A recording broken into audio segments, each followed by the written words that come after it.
సూర్యాపేట జిల్లాలో మత్స్యశాఖ ఆధ్వర్యంలో చెరువుల బహిరంగ వేలంపాటలు నిర్వహించబడ్డాయి. జిల్లాలో మత్స్యకారులు లేని చెరువులు, కుంటలకు సంబంధించి 268 జీవో ప్రకారం ఈ వేలం జరిగింది. సూర్యాపేట పశువుల హాస్పిటల్ ఆవరణలో నిర్వహించిన ఈ వేలంలో 4 మండలాల్లోని 44 చెరువులకు గాను 13 చెరువులు వేలంపాట పూర్తయింది.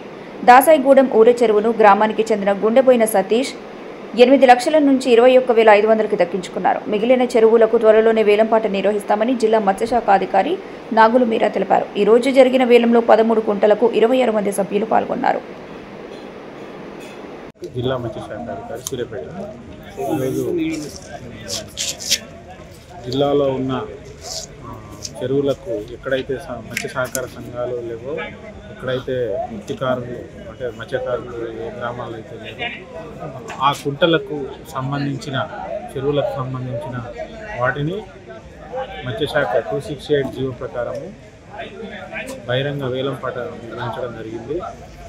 అందులో మన జిల్లాలో వచ్చేసి 4 మండలాల్లో 44 చెరువులకు ఓపెన్ యాక్షన్ కింద పిలవడం జరిగింది.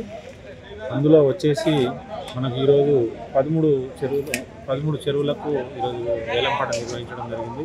మిగతా కుంటలకు కూడా నెక్స్ట్ డేట్లో నిర్వహించడం జరుగుతుంది. అదేవిధంగా ఈరోజు ఈ 13 కుంటలకు 26 మంది ఇందులో పాల్గొనడం జరిగింది. ఆ 26 మందికి వాళ్ళకు డిపాజిట్ చేసి వాళ్ళు బహిరంగంగా వాళ్ళు వేలంపాట పాడుతున్నారు. ఎవరికైతే ఫైనల్ అయిందో రేపు వాళ్ళకు ఫిషింగ్ ఆర్డర్ ఇవ్వడం జరుగుతుంది. ఎన్ని గుంటలు ఎక్కడెక్కడ చెరువులు కుంటలు లిస్ట్ ఇస్తాము. అది లిస్ట్ ప్రకారం జరుగుతుంది.